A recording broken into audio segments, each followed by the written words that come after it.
You left off and you had gone back to California and spent a year writing.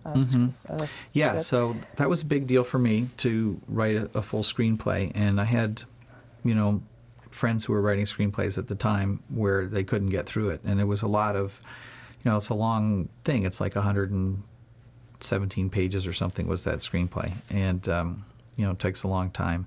And previously I'd only been doing sketches on Not the News and Wilton North Report and Saturday Night Live.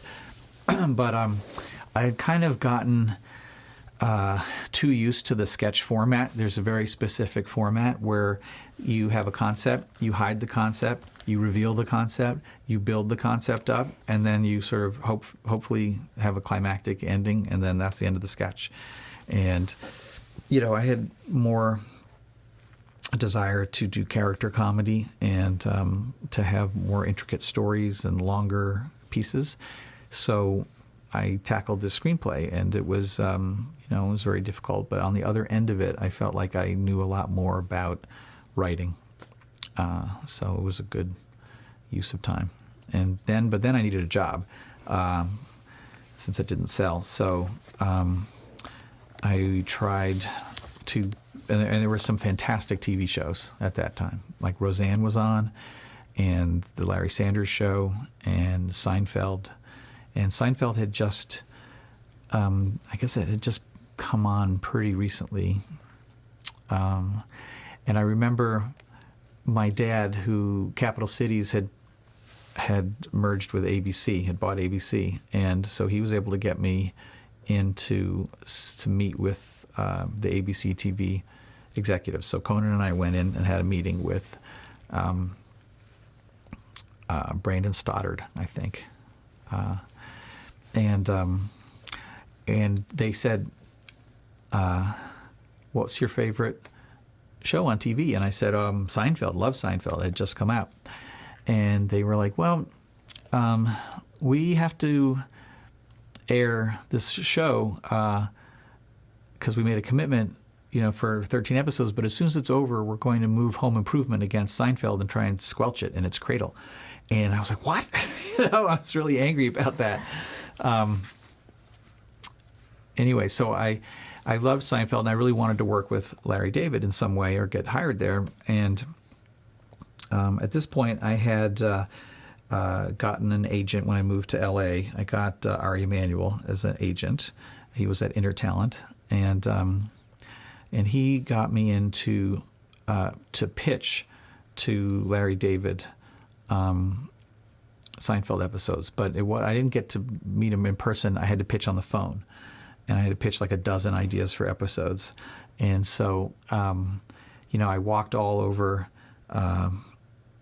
town with my reporter's notebook, which was how I came up with ideas at that point. And I came up with a dozen ideas for Seinfeld episodes. And I got a chance to pitch Larry David on the phone.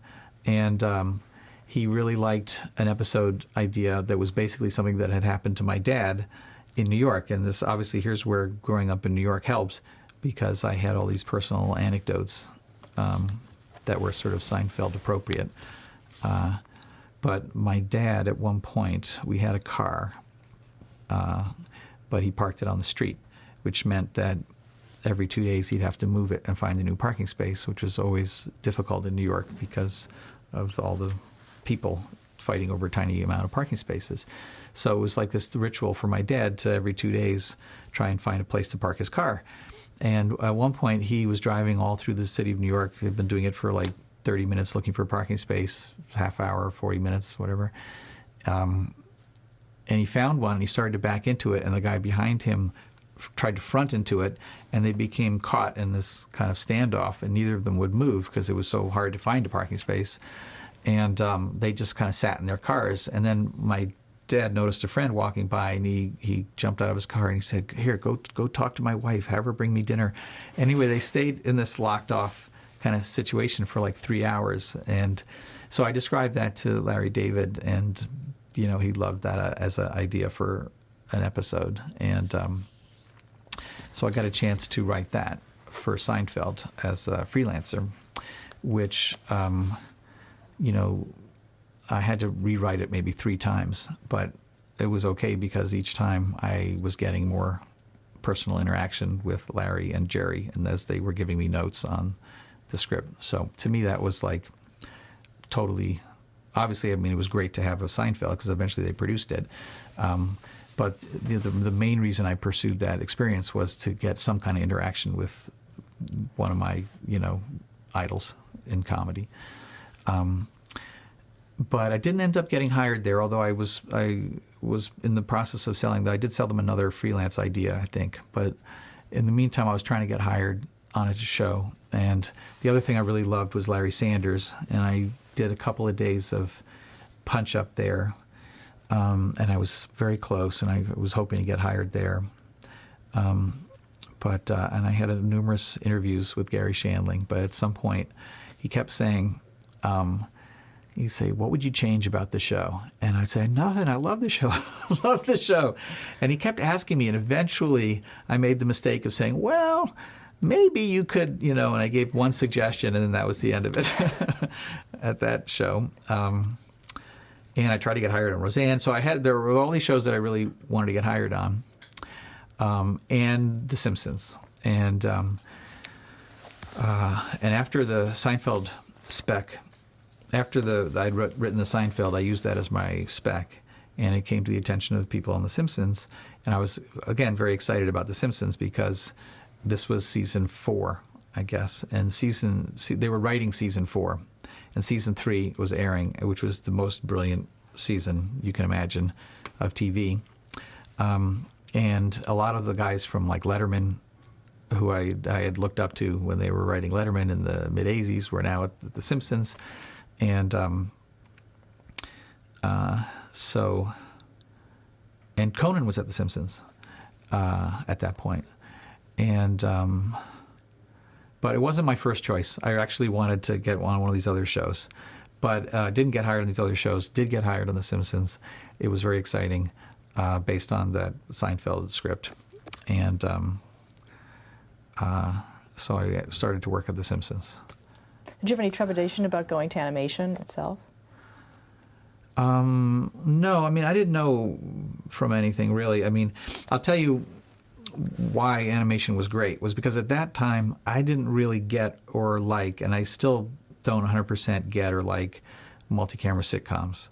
And I had come from SNL and from the sketch world, and and I was going into looking for a half-hour job. And to me, Larry Sanders, Roseanne, Seinfeld were such cool shows that they didn't feel like sitcoms. But there were an awful lot of sitcoms at the time that felt very sitcom-y. And I had a small job before The Simpsons on a show called Circus, which doesn't show up, I guess, in IMDb because it never aired. But it was this guy, Kevin Kern, who had been a writer and the voice of the dog on Married with Children. And he developed a show about a low-rent circus full of drunk clowns. And it was a very dark show, very Married with Children feeling. And Levitt and Moy were producers on it. And so I got hired there. It was my first work in a half hour. And, and it was a pretty cool show, but I just didn't like the rhythms and of it, and the kind of sweaty pressure on tape night of all these people sticking their oar in and trying to come up with a different joke and everything, and it seemed like you couldn't really control the story, like the pressure of coming up with these one-liners, and it might have been the Married with Children style, but it meant that most story considerations were secondary to the jokes. And anyways, wasn't a perfect match for me. Forget where I am at this point. But so I ended up at The Simpsons. Turned out to be both great and had its drawbacks. A lot of the original crew were leaving when I got there, where I was part of like a second set. And it was a lot. It was kind of a grind. I mean, it was very inspiring at times. There was, it was a very good room of excellent comedy writers, and there was interaction with Jim Brooks, which was another idol of mine who I wanted to learn from, but it was pretty limited. It was like we would go pitch stories to him a couple times a year, and we'd hear his notes on things, but it wasn't like he was there constantly. But I still, for those weekends where we would go pitch stories to him, it was amazing to see how he would take a story and re-break it, and it was like magic, because it's so hard to come up with story moves when you're starting out. And this is a guy who had been, making comedy stories and instinctively knew what would be a great setup for a scene. And then when you went and tried to write it, you go, oh, this is a great setup for a scene, because look, she has this very strong attitude and he has this other attitude, and they're talking about something that's significant, and so it's really easy to make a funny scene about it. Whereas a lot of times when, you were trying to break a scene starting out, you come up with a scene where the underlying structure wasn't any good. Like nobody really had anything that they cared about, and they didn't want anything, and then you try and write a comedy scene when there's no underlying structure, and it's hard. So it was really cool to see him just toss off stories that all led to great episodes. So I spent a long time writing there. I spent 3 years on The Simpsons. But the other part of it was, luckily my girlfriend, then wife, also got a job at Fox, so we were on the same lot. So I'd sneak out and meet her on the lot. But the hours were pretty crushing on The Simpsons. It was like till 10 p.m. almost every night, and and not for necessarily, like, it wasn't 100% efficiently run. And although the showrunner, David Merkin, was another guy that I took notes from and tried to learn as much as possible from, and he was a director and incredibly decisive, and that was kind of eye-opening to me just to watch him go through and make all these decisions, and super funny guy. And my whole time, like, this goes back to being that kind of that the generation of people that I am in, and I see, like, Mike Judge was my age, Steve Carell was my age, Conan, all very kind of hardworking and stuff, and as opposed to like the more counterculture-y generation that preceded us. But I used to take notes all the time. Like, whenever I thought I learned something, I very studiously took notes from David Merkin, or whatever, and I tried to always be like building my skills. There's a funny thing with David, though, which was that David, as the showrunner, was very tightly controlled everything, and he wouldn't do anything unless the entire staff was assembled, because a sub-unit, it would not be something that he controlled. So, where am I going with this? I just realized he's going to be watching this. But so, and his management style, he didn't have a lot of patience for bad pitches. So we have a giant room of like 17 people, and 10 of them wouldn't say a word because they had been kind of brusquely treated on a few of their bad suggestions, and then they wouldn't talk. And but I developed this mental image of there was a toy called a Weeble, which was when I was growing up, which was like this weighted doll that you punched and then it would flop back up. So I developed this image of like, all right, I'm just going to keep pitching jokes, and if he thinks that they stink, I'll just pop back up and pitch another joke. And so at one point I made some suggestion, and David was like, man, I don't like that. And I said, well, that's okay. That's all. My job is just to sit here and pitch jokes for you. And his number two guy, Jace Richdale, said, no, your job is to sit there and shut up, which was like something we laugh about now. whatever. Sorry, David. Were you always- It was a great time for the show. It was a very good time for the show, but it was a little rough in the room sometimes. Were you always pretty vocal in writers' rooms? Well, I tried to be. Because I felt like, what's the point of just sitting there? You know, maybe I had like a sense of entitlement. There's a lot of etiquette about being in a writer's room, and it's interesting to see the people who would not pick up on the etiquette. And like, if you're a junior writer, you really should be making positive suggestions. You shouldn't be criticizing other people's suggestions. And like, after you've been there many, many years, or a more senior writer, then it's more appropriate to hear an idea and go, no, we don't want to do that, or whatever. But it's really annoying for the recently hired guy to be going, I don't think that's a good idea, boss, you know, or whatever. So there's certain kind of etiquette that you have to pick up on. But yeah, I tried to participate as much as was, appropriate. Okay. Yeah, on The Simpsons, you wrote some actually very classic episodes, starting with Homer and Apu. Mm-hmm. Talk a little Thank about you. Well, Homer and Apu was, there was a huge debate on The Simpsons when I got there, because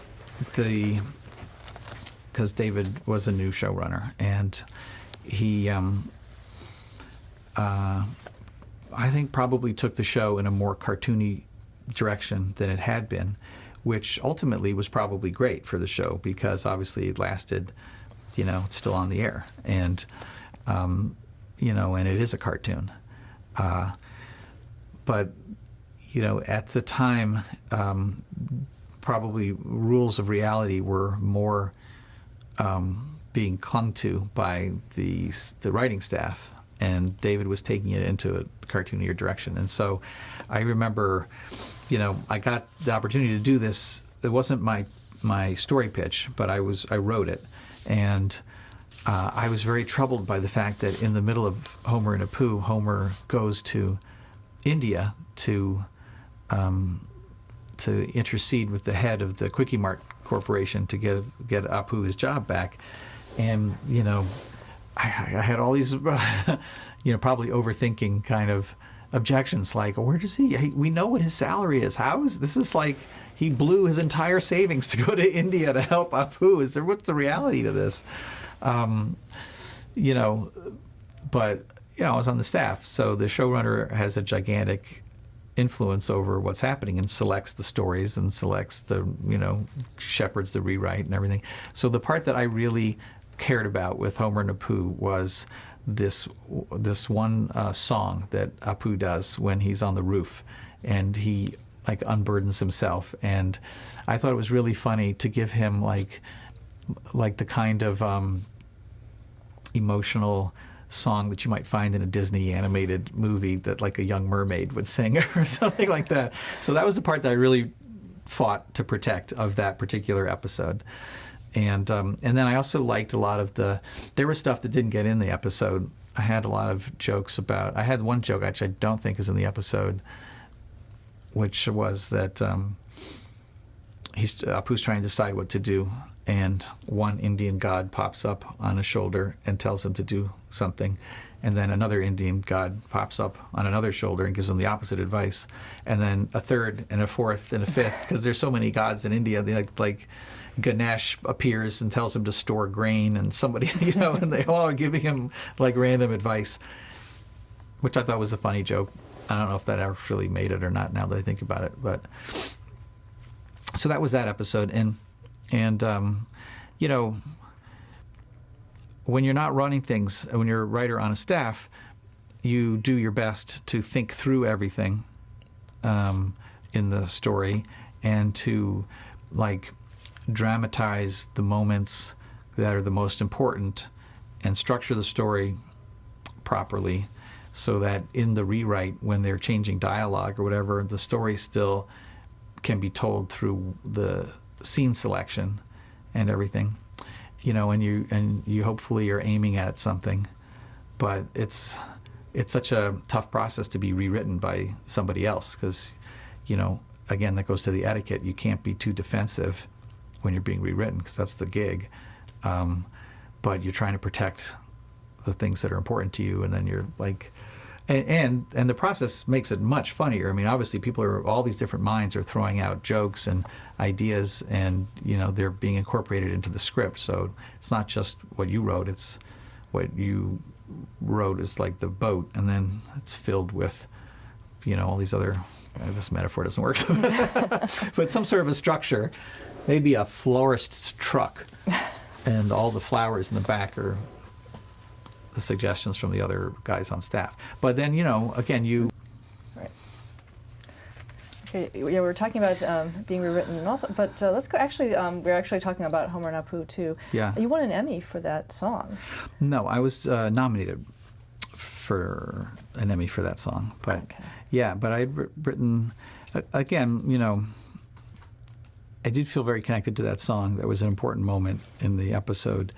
I wrote the first draft of the lyrics of it. Alf Clausen did the music, and it was a funny moment. But do you have any favorite episodes that you wrote for The Simpsons? Yeah, there's a couple. I mean, Lisa's wedding was a great episode for me. That was when we were pitching in the. To Jim Brooks, and he had an idea of doing a flash-forward episode about Lisa possibly getting married. And David Merkin had assigned it to me because I think he felt that I had a little, that I cared about the emotional stories more than a lot of the more joke-oriented writers. And it was a great combination of joke areas because it's set in the future, so you have all the fun of, what's the future like, and seeing the characters at a different life stage. You got adult Lisa and, adolescent Bart, or I guess Bart's older, which is always surprising when you think about it. But yeah, so like Bart in his early 20s, and in a hugely significant life event that she's going to get married. So there was a lot of great stuff to write, and it was very fun and easy to write. And the thing that I was really trying to protect was a very kind of visual moment where the story is kind of Lisa is older and she has found this perfect husband, but he doesn't really appreciate her family, and it all comes down to his refusal to wear these weird cufflinks that Homer really wants him to wear. And so Lisa decides not to go through with the wedding. And the way she got to see the future in the first place was she was at a fortune teller booth at a Renaissance fair. And that also gave another set piece of the Renaissance fair and Homer, eating big mutton chops or whatever. Yeah. And so the thing that I really wanted to do was that there was the moment where she turns back to being a little girl. And there's a cool moment where the tent for her wedding dissolves into the tent from the Renaissance fair, and when you cut back, she's a little girl again.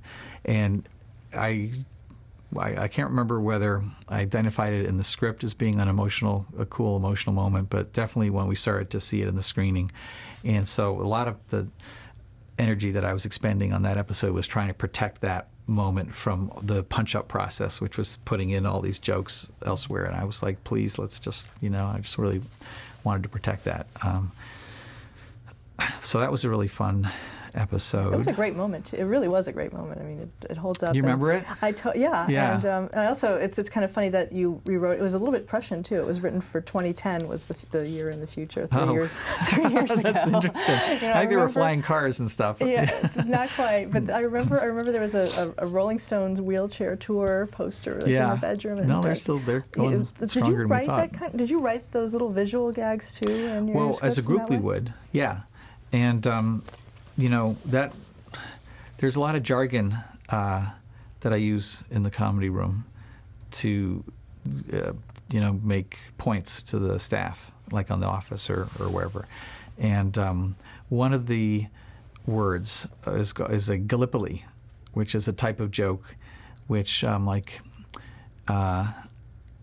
part of it came from knowing that on The Simpsons, with the luxury of a gigantic staff, huge hit, and endless time in advance for animation, that we would put jokes in the background to a level of, detail where only if you freeze framed would you read any of them. Like there'd be a whip pan past a mall, and we would, have like 10, joke opportunities in the names of the stores in the mall that the camera was whipping past. And on some level you go, is it worth it? I guess it is. It's a very dense and popular show, but when you just think of the man hours that were spent. So whenever I see an opportunity for a great joke, but you think to yourself, either because the parameters are so impossible, like it has to do these 5 things, this joke or whatever, that you can just see waves and waves of young soldiers trying to take that hill and being mowed down, as in Gallipoli, then I go, all right, that's a Gallipoli. I'm going to avoid that joke area. But yeah, well, I mean, again, there's a huge rewrite process. So like some of my best jokes on The Simpsons were for episodes I didn't write, and other people's best jokes appear in my episodes. And, that's kind of the way it is. Did you ever work directly with Matt Groening? Sure. Oh, yeah. Matt's office was right down the hall, and he was there at every screening giving notes. And so he was pretty involved. But, he didn't, run the writing room ever, but he was like a good presence who kept us on track with all the characters and, had a lot of good things to say. Was there a character that specifically appealed to you to write for? Well, I love Lisa, and I guess they were all pretty good. I mean, there was this tendency that would happen as the show aged, where that we would make fun of. I was there the tail end of season 4, and then 5, 6, and 7, and writers who showed up would want to kind of make their bones by a new character. And Homer and Apu was like one of the first versions of this, where Apu, who's a very side character, was a co-star of that episode. And, it kind of was fun for me to write that, because I was like, oh, Apu is largely unexplored territory here, whereas Homer already has, 75 episodes written about him. And so, but that impulse leads new writers to find more and more, obscure characters like Bumblebee Man, like the big Bumblebee Man episode. And at one point we were imagining this conversation of a person trying to, describe what this week's Simpsons episode was about. This was like in season 6, and because it was a Sideshow Mel episode. And so the conversation was like, hey, you like The Simpsons? Yeah, I love The Simpsons. Who's your favorite character? Probably Bart. Okay, you know how Bart watches a show in the show about Krusty the Clown? And then the fan is like, kinda, yeah, I think I know Krusty the Clown. And he's like, okay, well, Krusty the Clown has a sidekick named Sideshow Bob. And they're like, okay, I don't really know Sideshow Bob. Well, it's about Sideshow Mel. That's what this week's episode is about, Sideshow Bob's replacement. So I forget why I brought this up, but in terms of like another lesson, sometimes I'll do that at the office too, where I'll try and redirect people back towards the core characters. And, because writers will come in and they'll want to tell a story about, Creed or whatever, and you go, okay, that's great, or Kevin is really great and it's very funny, but the play is constructed for other characters to be at the center of it. And the same with The Simpsons. It's like a great Lisa Bart story. Like another episode I liked was Bart Sells His Soul, and this is actually based on something that happened to me in high school, where I had a friend, and in a late night kind of philosophical BS session, I bought his soul and then tried to persuade him that he'd made a bad deal, and it really worked. It freaked him out a lot, and so that was sort of like the genesis of this idea. But at its heart, it's a story of Bart and Lisa, because Lisa gets him his soul back, and So from the standpoint of like the interpersonal emotional story, it's a Bart and Lisa story. And, so I think that like, as the shows age, it becomes people are pitching a sideshow Mel Bumblebee Man story, and it's not quite as compelling as a Bart and Lisa story, maybe. Why do you think the series has had so much resonance over the years? The Simpsons? Well,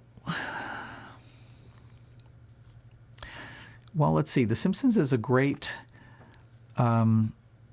combination of like the first primetime cartoon since the Flintstones and a really strong point of view, perfect marriage with the visuals, which is Matt Groening's got this sort of counterculture style of drawing, and and the fact that it's in a very the biggest genre, family sitcom. So it's like it's like a comedy. I mean, if you're just you're asking me why I think it's lasted so long. Family sitcom is the most relatable, biggest genre of sitcom, and there's a million different types of family sitcom.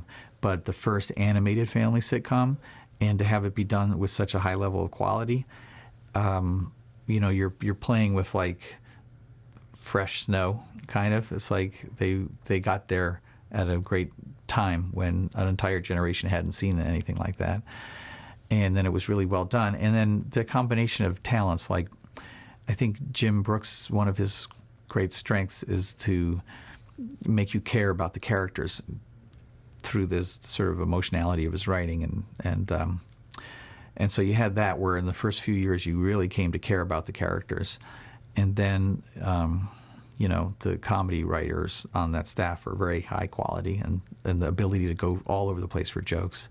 So it kind of got this other thing where it was like really passionately embraced by people who wanted that sense of humor, which I feel like is part of that Letterman sense of humor. And so there was like big sections of the population for whom that was a really important show that they fell in love with, and and then you can keep doing it. Like the great thing about a cartoon is you can refresh an entire writing staff, an entire animation staff, and the characters, the voice actors are the same, and so they've been doing it for 25 years or whatever, 28 years, but it's not that hard to be a voice actor on a cartoon.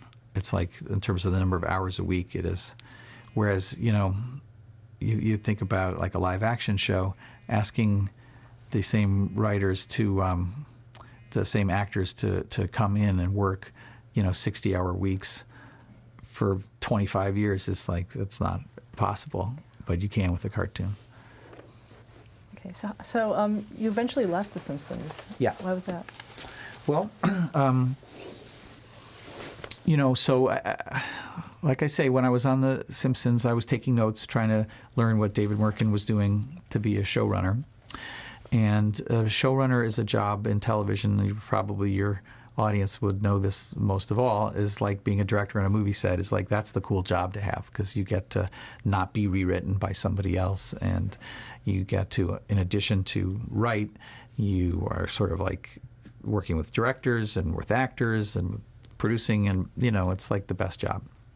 So I wanted to be a showrunner, and so after 3 years on The Simpsons, I went into a deal at Fox to develop shows and also to work on The Simpsons.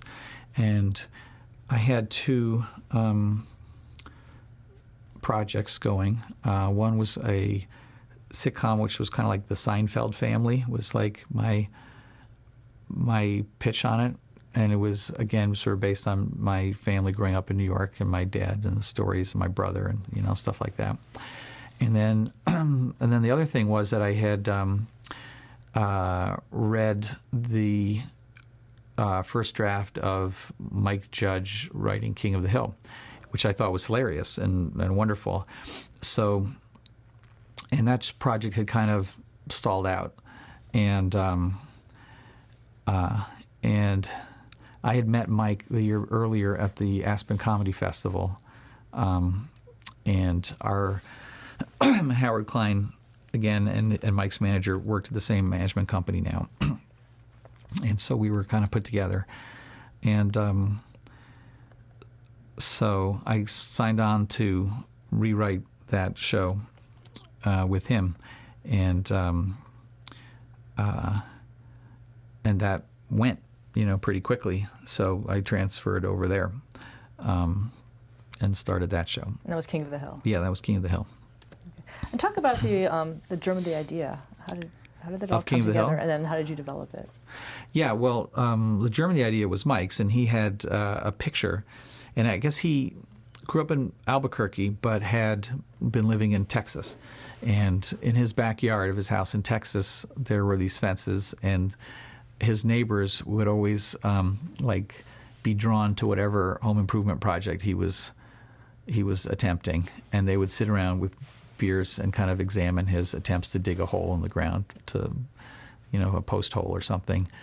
And, and he had gotten all these drawings of his neighbors and kids he saw at Best Buy and stuff like that, and had put it together into like a family sitcom.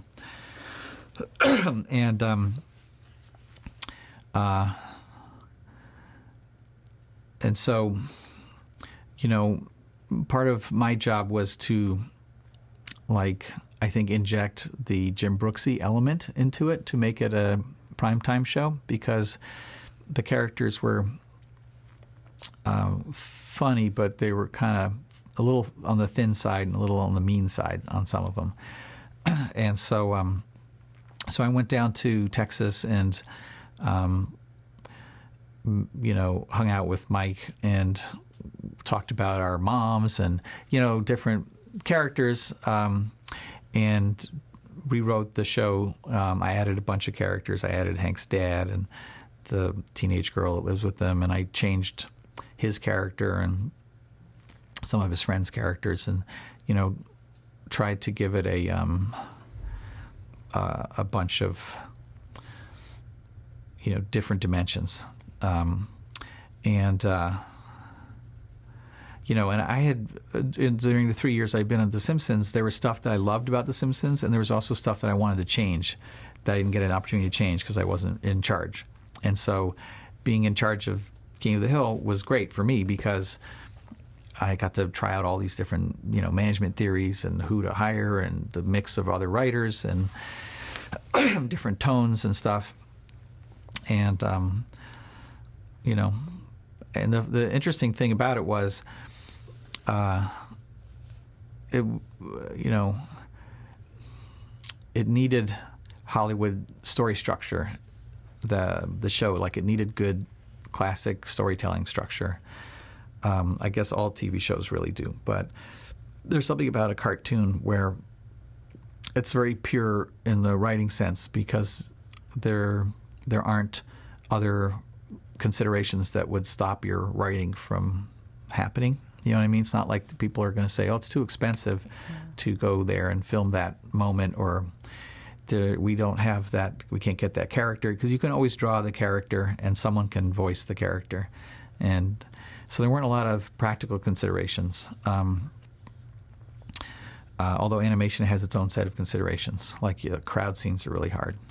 Like, at one point, David Merkin had on The Simpsons, I think, the crash of a circus train, where all the animals and clowns and performers were all struggling, and it was like a giant, Hieronymus Bosch tableau, and the animators were like, "No, we can't do this. We can't draw that level of detail." But so, there was a lot of table readings, network notes, struggling with the notes, figuring out the rules of structure, and over the course of, literally hundreds of episodes, and I participated in this on The Simpsons too, but, I really struggled with the stories, and I feel like that was where I learned an awful lot about storytelling and, characters and endings and act breaks and, beginnings and stuff.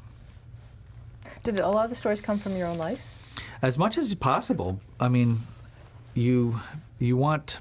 I mean, I feel like we're your sources of stories, right? I mean, it's much better that they come from life in terms of giving them a chance to be unique and something that you haven't seen before.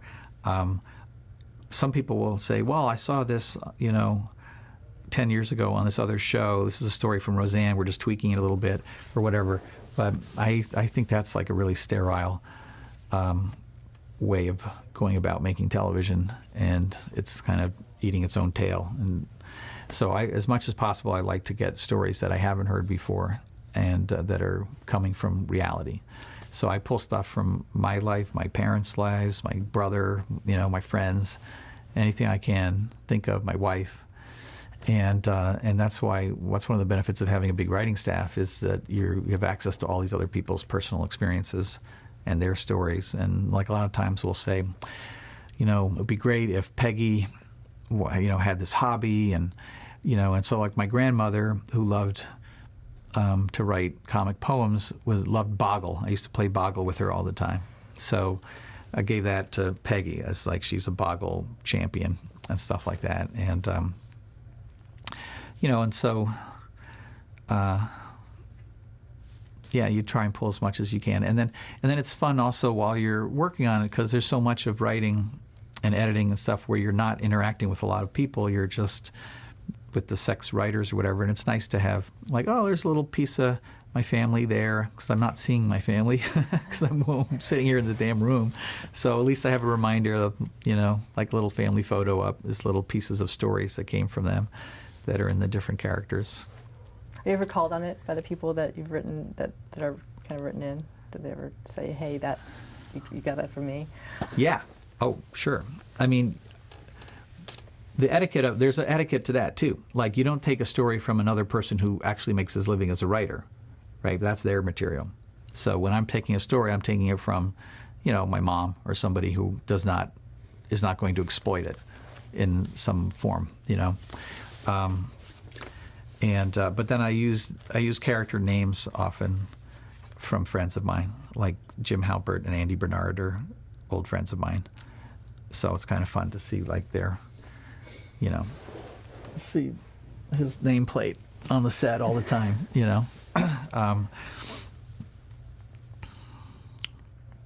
Okay, and in terms of King of the Hill, the look of it, how is that established? Right. Okay. So, the look of King of the Hill, the foundation of it was the drawings that Mike had done, and then we got Wes Archer to be the supervising director, who I had known from The Simpsons. He was a director on The Simpsons, and I think had directed some of my scripts.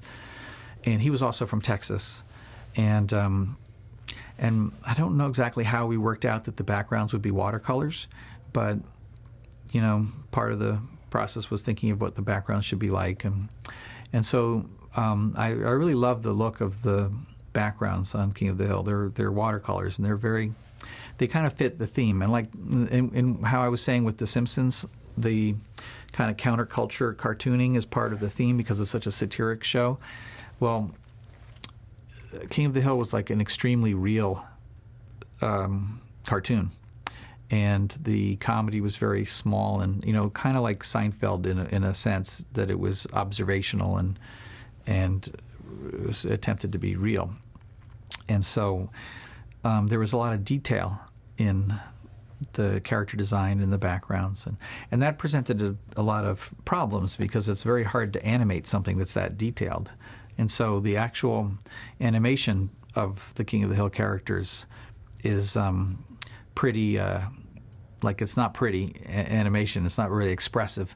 And a lot of times you're trying to get, animators who are working in Korea who do the final drawings, and the American animators send them these really expressive drawings, but, it's kind of an assembly line there, and they tend to bring it all back to the model that they're handed, which has no expression.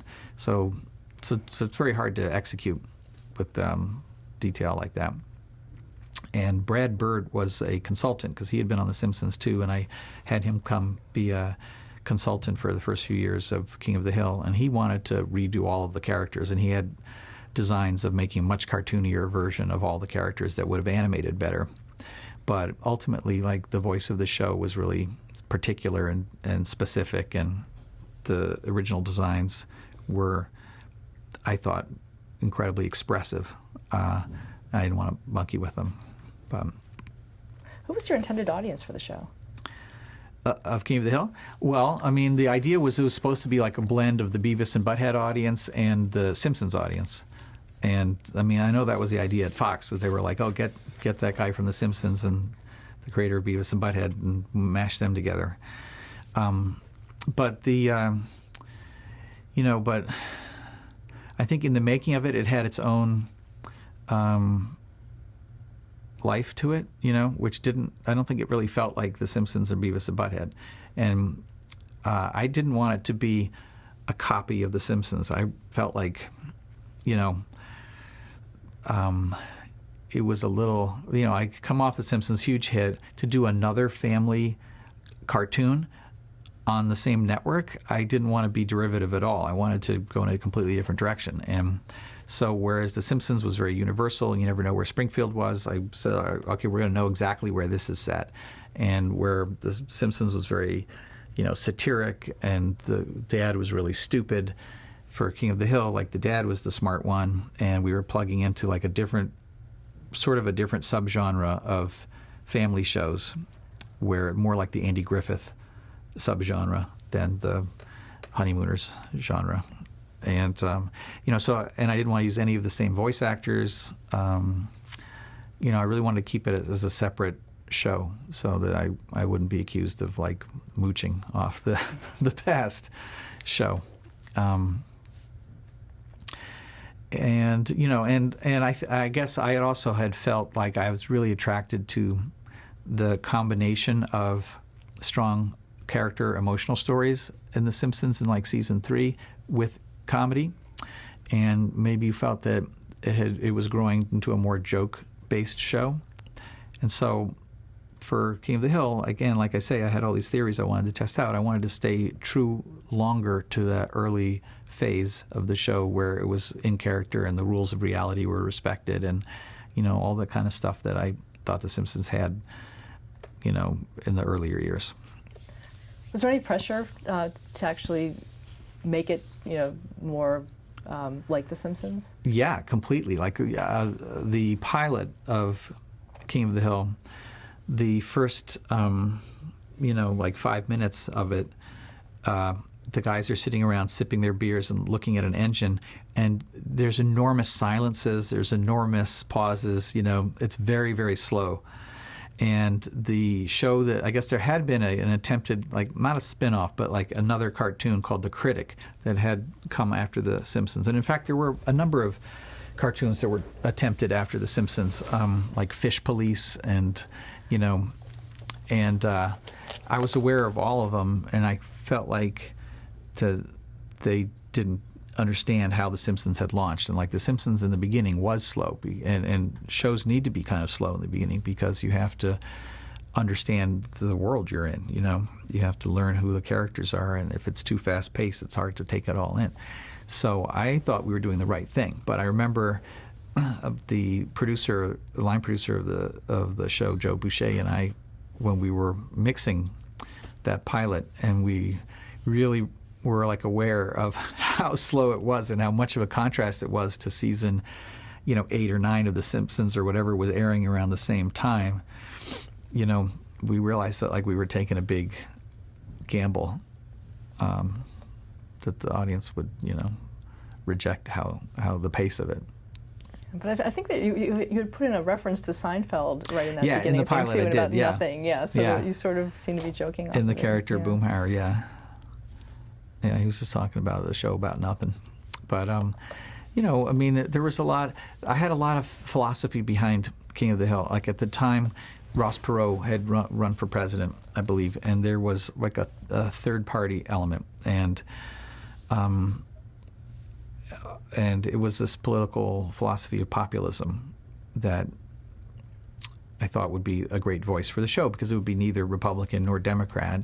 It was kind of homegrown Texan, and what I liked about, Texas was, that it was like its own country, and it was independent. It wasn't just like the Deep South or anything. It had like a Western influence, and I don't know. To me, it all kind of gelled in a philosophy that would be interesting to see on TV, and that would be kind of like maybe something that could criticize both parties and and have be like a Ross Perot-ian voice or something. And so I had all the writing staff read this book, Death of Common Sense by Philip Howard, and there was a bunch of there was a reading list for the show, and I wanted to keep it independent. So we had episodes where the antagonists were like liberal Twig boys that came in and tried to put in things that Hank didn't approve of. But then we also had antagonists of like people that wanted to shut down the Halloween house because it was it was glorifying witches or whatever. So we kind of tried to straddle both sides, and the kind of voice of the show was like a Frank Capra kind of idealized American, centrist position. But then, after I left the show, I think it kind of became more of just a Republican show. I don't think there was the same effort put into straddling the position. Did you still have a hand in the show when you left? No, after I left, when The Office started, and I left King of the Hill, I had nothing to do with it anymore.